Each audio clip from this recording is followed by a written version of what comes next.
no hay que generalizar. Y habría que preguntarse si todo el progresismo tiene las mismas características. O sea, ¿qué hablamos, qué decimos cuando hablamos de ciclo progresista? Entonces, yo siempre dije, es más bien un ciclo de gobiernos post-neoliberales, porque luego es tan particular cada situación y tan particular cada oferta política que sería muy difícil hacer una generalización. Lo segundo, y esto es muy importante para mí, no se trata de analizar esto solo desde el punto de vista electoral. Creer que un ciclo se termina solo cuando ocurren elecciones es un error. Lo digo porque uno puede decir, terminó el ciclo kirchnerista y terminó el ciclo chavista por un resultado electoral y no entender que todavía, por ejemplo, en Argentina estamos hablando de casi el 50% del electorado que respalda lo que fue hasta ahora el periodo kirchnerista. En Venezuela no se cambió un gobierno, se cambió un poder legislativo, pero para mirarlo al revés, en Brasil acaba apenas hace un año de ganar un gobierno y ya está cuestionado. Entonces, no es solo electoral el sistema por el cual se cuestiona un ciclo. Y agrego esto, lo que uno tendría que preguntarse es, ¿las ideas que estuvieron detrás de ese ciclo son las que están cuestionadas? ¿Y los que antes defendían otras ideas vuelven a formular esas mismas ideas?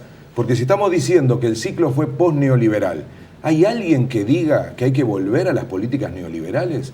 Vamos a encontrar, para poner los ejemplos de las últimas dos elecciones, el macrismo y lo que fue la oposición venezolana, que no mencionan un solo tema de la época neoliberal. No hablan de privatizaciones, no hablan de volver a privatizar la seguridad social, aceptan la idea de las políticas sociales, plantean que las reformas laborales no solo tienen que consolidarse, sino que se tienen que profundizar. Es decir, bueno, ni que hablar sobre derechos humanos.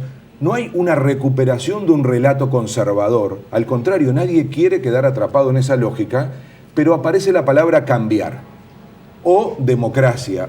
Entonces, yo diría que no solo tenemos que mirar elecciones, tenemos que mirar cuál es la propuesta política de quienes dicen que quieren cambiar. Y ahí es donde empieza el gran debate, porque vamos a ver qué es lo que en definitiva hace Macri en Argentina. Porque si todo lo que dijo que va a hacer es más o menos lo mismo que hasta ahora han hecho el progresismo, agrega, lo vamos a hacer mejor, con mejor gestión, después hay un paquete económico que ahí sí hay una discusión más sustantiva. Entonces, yo diría que estamos lejos de tener esa imagen de transformación profunda de lo que hasta ahora se hizo en los últimos 12 años, y me parece que hay mucho de discurso político y hay que esperar.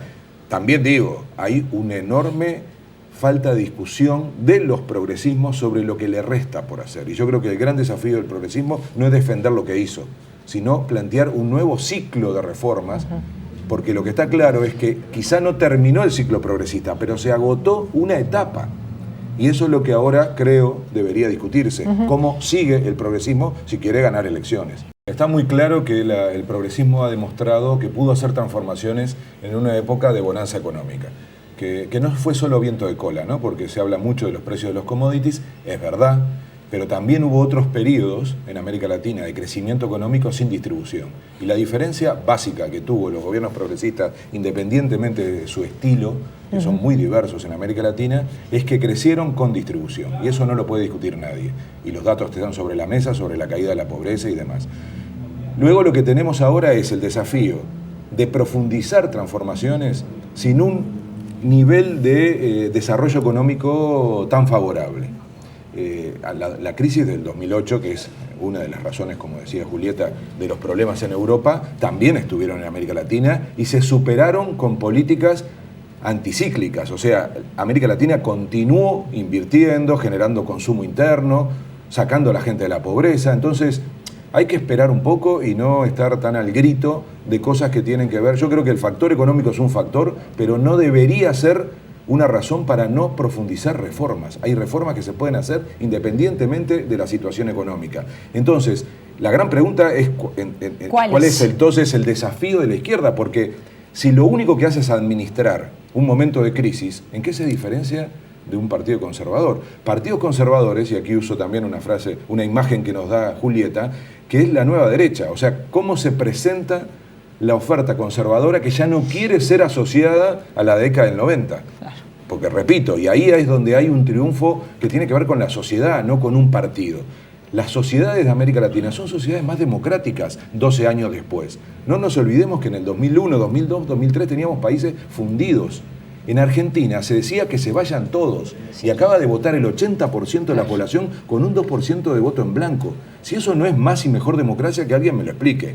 Y en Venezuela, que se anunciaban desastres y oposiciones y demás, triunfa la oposición y se lo acepta y no pasa nada. Entonces, cuidado con este relato de que tenemos otra vez en América Latina una especie de caos, cuando no lo hay. Hay más democracia, hay mejor democracia.